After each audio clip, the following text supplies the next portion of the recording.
Terima kasih. Assalamualaikum warahmatullahi wabarakatuh. Waalaikumsalam. Selamat pagi, salam sejahtera untuk kita semua. Sebelumnya saya mohon maaf, kebetulan sekarang di tempat saya di Kota Pontianak sedang turun hujan deras ya. Mungkin terdengar suara air hujan ya. Jadi saya mohon maaf, mudah-mudahan suara saya lebih nyaring daripada suara air hujan.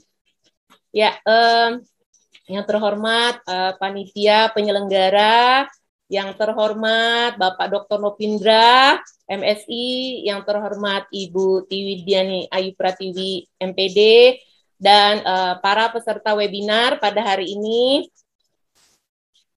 Bismillahirrahmanirrahim. Saya akan share screen terlebih dahulu.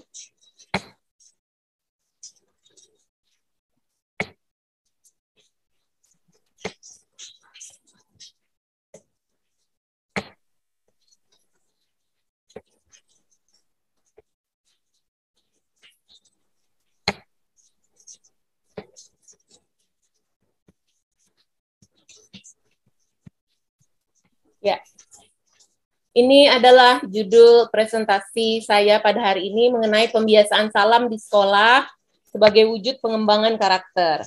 Saya memilih judul ini karena saat ini kita memperhatikan ya, terjadinya degradasi moral bukan hanya di Indonesia sebenarnya, hampir di seluruh dunia. Sehingga saya tertarik sekali ingin menyampaikan materi mengenai bagaimana sebenarnya manfaat salam itu di sekolah, terutama untuk pendidikan dasar dan menengah, untuk mengembangkan karakter peserta didik. Baik, nah ini latar belakangnya. Pada dasarnya pendidikan itu diarahkan untuk membentuk watak serta peradaban bangsa yang bermartabat dan mencerdaskan, serta menjadikan warga negara yang bertanggung jawab. Ini ada di dalam Undang-Undang Sistem Pendidikan Nasional Nomor 20 Tahun 2003. Ya. Kemudian yang tadi saya sampaikan, mengapa saya tertarik untuk mengangkat judul tentang pembiasaan salam? Karena saat ini banyak sekali ya terjadi degradasi moral atau penurunan nilai-nilai moral di kalangan generasi muda Indonesia. Pertama dari penelitiannya Pak Hira Idris, ya. Di sini mengenai ternyata banyak sekali yang mengkonsumsi minuman keras ya, kemudian ada penyalahgunaan narkoba dan kemudian juga perzinahan, dan sekarang itu undang-undang kita juga hukum yang ada di Indonesia juga sudah mengatur ya, sudah ada kitab undang-undang hukum pidana ya yang mengatur bagaimana sanksi hukuman yang akan diberikan kepada para pelanggar hukum. Nah, ini mengenai pendidikan merupakan bagian terpenting bagi manusia. Ini menurut teorinya Helmut Takin ya, di dalam Helmut Takin, Sata dan Wadu, untuk mendapatkan kualitas pembelajaran yang baik. Kemudian pada dasarnya pendidikan karakter ini sudah diperkenalkan sejak tahun 2010 ya di tiap sekolah. Nah, pendidikan karakter dan budaya budi pekerti di sekolah ini mengapa sangat penting? Karena siswa tidak hanya dituntut kecerdasan, ya kadar kecerdasannya di bidang akademik saja, tetapi juga dituntut untuk mempunyai kecerdasan emosi. Bukan hanya IQ yang tinggi, tetapi juga EQ yang juga harus tinggi. Nah, barulah bisa dikatakan seseorang itu cerdas. Selanjutnya mengenai salam ya. Salam itu adalah bentuk sikap menghormati dan peduli terhadap sesama manusia. Ini dianjurkan terutama dalam agama Islam dan juga pada agama-agama lain. Salam menunjukkan seseorang itu beradab ya. Nah, salam itu menunjukkan seseorang itu mempunyai tata krama dalam pergaulan. Nah, salam ini dilakukan ketika kita berjumpa pertama kali dengan orang lain ya.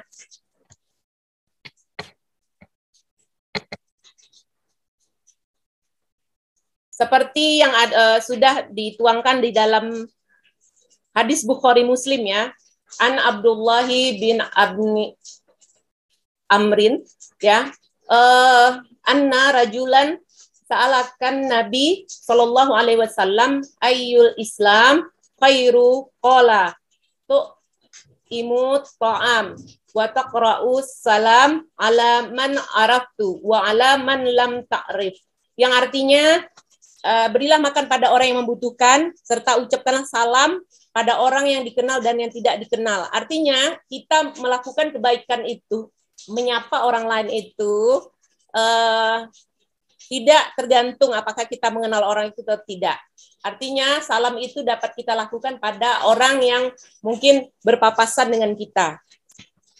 Kemudian juga di dalam hadis riwayat Muslim ya nomor 54, la tadkhulunal jannah hatta tu'minu wa la tu'minu hatta tahabbu awala adullukum ala syai'in idza fa'altumuh tahabbabtum afsyu salama bainakum. Kalian tidak akan masuk surga hingga kalian beriman. Kalian tidak akan beriman sampai kalian saling mencintai. Maukah aku tunjukkan pada kalian suatu amalan yang jika kalian melakukannya kalian akan saling mencintai? Sebarkanlah salam di antara kalian. Nah, ini adalah salah satu latar belakangnya, karena sudah diajarkan di dalam Islam mengapa kita perlu membiasakan salam. Kemudian, hukum mengucapkan salam itu adalah sunnah, dan menjawabnya adalah wajib. Karena sesungguhnya Allah memperhitungkan segala sesuatu. Nah, ini di dalam ajaran agama Islam. Pembiasaan salam ini diharapkan dapat menjadi budaya, dan akhirnya membentuk karakter dari peserta didik.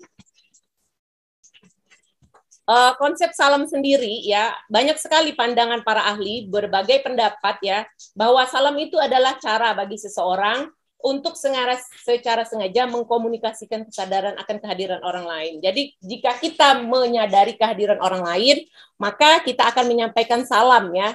Nah, bahasa lainnya mungkin juga salam itu adalah sapaan.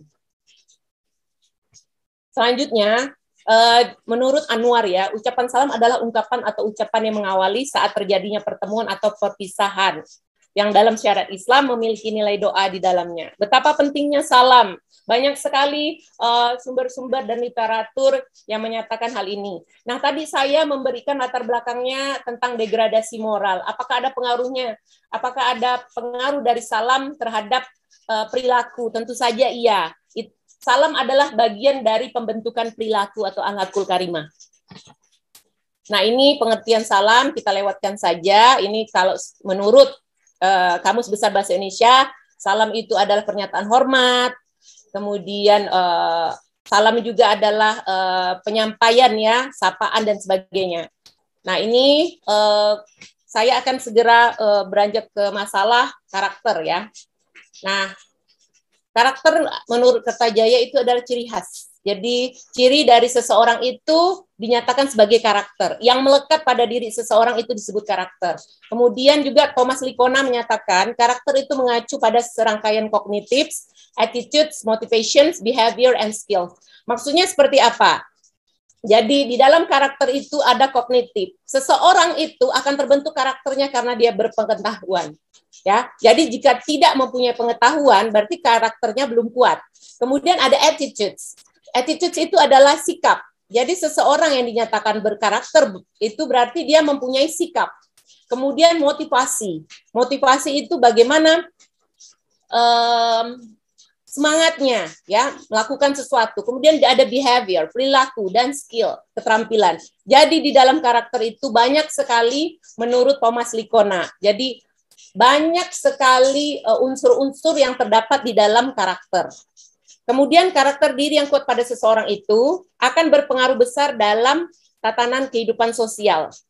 Jadi jika seseorang itu berkarakter baik, dia akan mempengaruhi lingkungan sosialnya. Selanjutnya ini teori Akib. Saya banyak sekali menampilkan teori-teori di sini karena ini sebagai pengetahuan juga ya untuk mengingatkan kita bahwa inilah tentang mengapa salam penting, mengapa karakter itu perlu juga dikuatkan.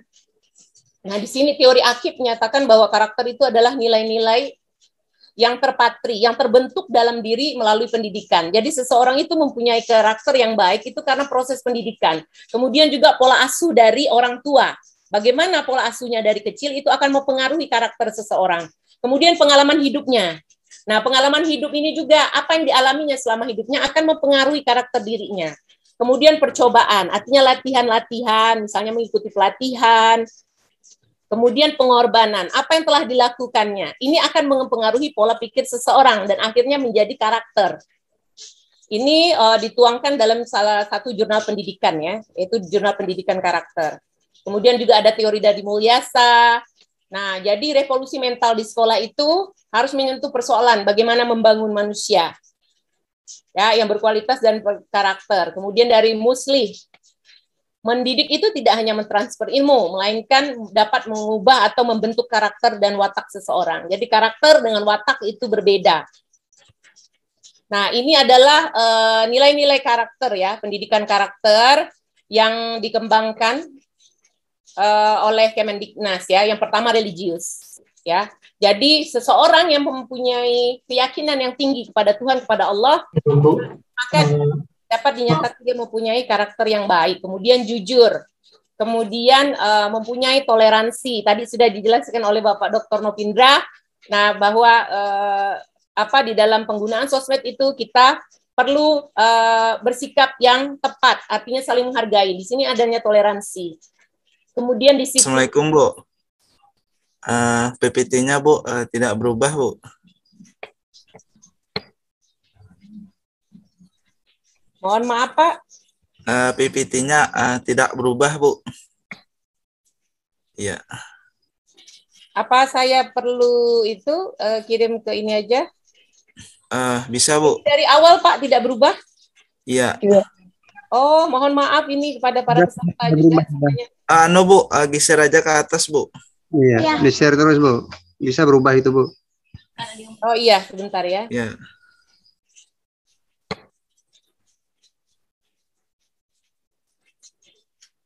New share ya, Pak? Bu, yang samping kiri itu, Bu, PPT yang samping kiri. Logo layar beberapa kiri, Bu. Sebentar, Pak. Yang tanda panah itu.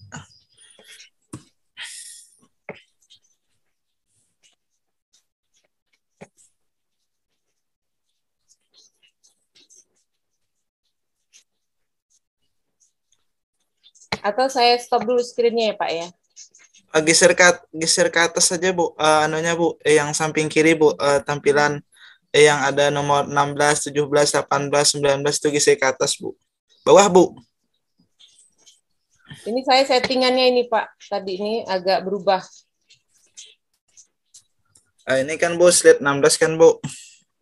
Mohon maaf ini kenapa bentar, Pak ya? Ada kesalahan teknis.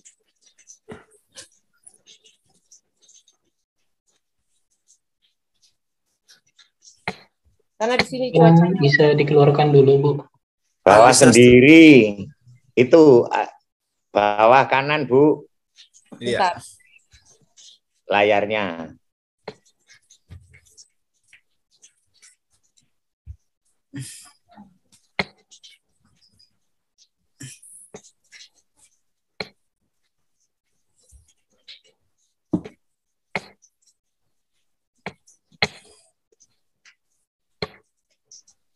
sudah kelihatan belum, Pak?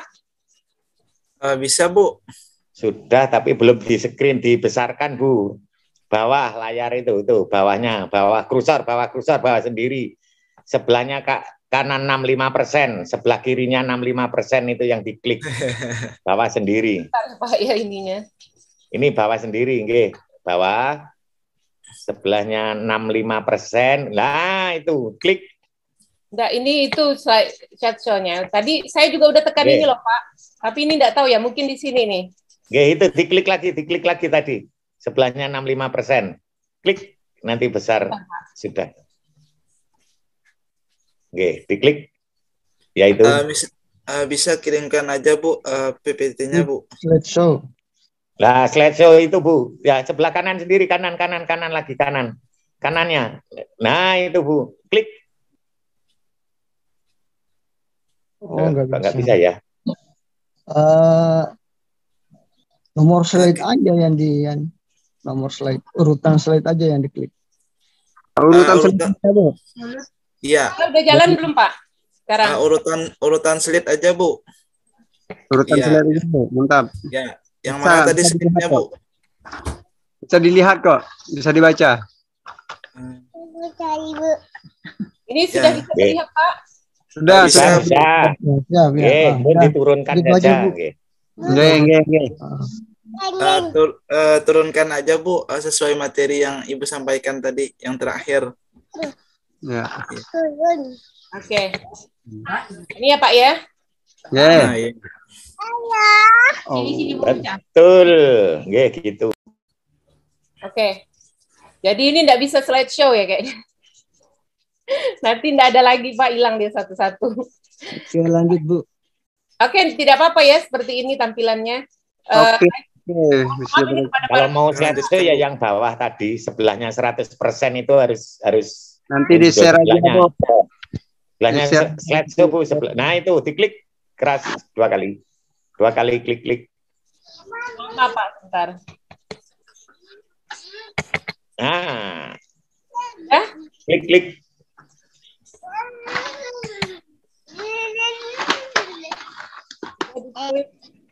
Nggak bisa, dah. Biarlah kalau nggak bisa.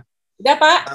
Udah bisa. Begini aja Bu, yang 100% itu turunkan sedikit biar kelihatan anunya tulisannya semua ini Bu. Nah ya Bu, mantap Bu. Oke, mantap. Bisa Udah ya? dilihat. Iya. Oke, jadi mohon maaf ini kepada para peserta, pemateri, juga peserta dan panitia. Ya, nah ini nilai-nilai karakter yang perlu dikembangkan. Selanjutnya, ini arti karakter, tidak perlu saya jelaskan lagi. Kemudian ini konsep pembiasaan. Nah, pembiasaan itu bahasa Inggrisnya habituation ya. Jadi sebagai proses pembentukan sikap dan perilaku yang relatif menetap dan bersifat otomatis melalui proses pembelajaran yang berulang-ulang. Jadi pembiasaan itu adalah tindakan yang dilakukan terus-menerus sehingga terjadi perubahan dan tujuan yang diharapkan. Kemudian dari teorinya Sahlan dan Prastyo, pembiasaan dan peniruan itu merupakan esensi dari pendidikan dalam bentuk sebuah kearifan atau kebijaksanaan yang harus diperkenalkan sejak dini kepada peserta didik. Karena pada dasarnya dalam proses pendidikan memang kita harus sering melakukan pembiasaan. Karena tanpa pembiasaan maka pemahaman terhadap ilmu dan pengetahuan itu akan menjadi kurang. Selanjutnya konsep pembiasaan salam. Pembiasaan salam adalah melakukan salam dalam kehidupan sehari-hari. Artinya terus-menerus melakukan, menyapa, dan sebagainya. Contohnya ketika di sekolah, karena ini pembahasan saya bagaimana pembentukan karakter melalui salam ini di sekolah. Jadi guru di sini yang sangat berperan, artinya adanya tata tertib sekolah, kemudian bagaimana sikap dan perilaku guru di sekolah itu akan menjadi contoh bagi para siswa. Nah, pembiasaan salam di sekolah ini dilakukan ya tentu saja karena ini namanya salam, sapaan yaitu di awal. Kemudian pembiasaan salam ini dapat membentuk perilaku yang baik. Nah, dan akhirnya dapat menjadi karakter siswa dalam bergaul baik di lingkungan keluarganya, sekolah, maupun di masyarakat. Karena memang secara teori pendidikan awal itu adalah dalam keluarga, yang kita sebut pendidikan informal. Akan tetapi, dengan kemajuan teknologi, kemudian perkembangan zaman, banyak sekali hal-hal yang sudah mulai diabaikan oleh masyarakat kita, ya, bukan hanya masyarakat Indonesia, tetapi juga masyarakat dunia, di mana pendidikan informal itu kurang berperan penting lagi, hanya dalam proses pengasuhan dan perawatan saja. Hal ini terbukti anak-anak itu jika yang tidak mengenyam pendidikan secara tuntas atau tidak mengenyam pendidikan sama sekali, itu akan berbeda sekali perilakunya dengan anak-anak yang mendapatkan pendidikan secara lengkap maupun tidak tuntas. Pasti ada perbedaannya.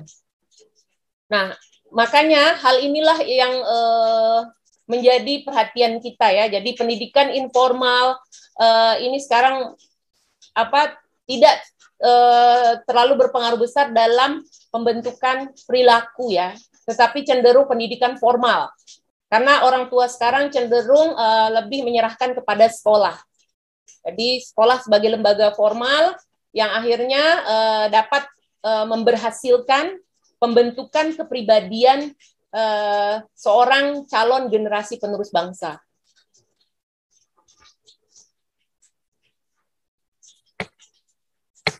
Nah, mengapa pembiasaan salam dapat membentuk karakter? Karena seseorang yang terbiasa melakukan salam atau memberi salam itu telah menunjukkan sikap, ya. Berarti dia menunjukkan sikap dan perilaku atau akhlak terpuji, yang mana salam itu akan memperlihatkan kepedulian kita dan keramahan kita kepada orang lain. Nah, disinilah akan terwujud yang tadi dijelaskan oleh Pak Doktor tentang toleransi. Jadi sikap hormat menghormati itu akan terbentuk ketika ada pihak pertama memberikan stimulus atau rangsangan kepada pihak kedua yang akan merespon. Kemudian salam ini akan mempengaruhi kepribadian seseorang karena mengandung doa, sehingga dapat mengubah sifat, sikap, dan perilaku seseorang menjadi lebih baik. Ya, jadi ketika kita mengucapkan, contohnya di dalam Islam, Assalamualaikum warahmatullahi wabarakatuh. Ya, selamat bagimu dan rahmat Allah, kemudian wabarakatuh dan berkah Allah. Jadi beserta rahmat dan berkah Allah menyertai kita yang diberikan salam. Kemudian kita menjawab Waalaikumsalam warahmatullahi wabarakatuh. Nah, saling mendoakan. Disinilah terjadi hubungan dua pihak, ya, dua pihak yang saling berbalas. Artinya saling mendoakan. Kemudian pembiasaan salam ini akan membentuk karakter yang sesuai dengan Pancasila. Khususnya sila kedua, kemanusiaan yang adil dan beradab. Sesuai dengan tema juga dari webinar kali ini kan tentang kebinekaan. Nah, di dalam Pancasila, lambang burung Garuda itu, di bawahnya ada slogan atau semboyan Bhinneka Tunggal Ika, walaupun berbeda-beda tetapi tetap satu jua. Ini maksudnya kita harus saling menghargai satu sama lain, walaupun berbeda keyakinan.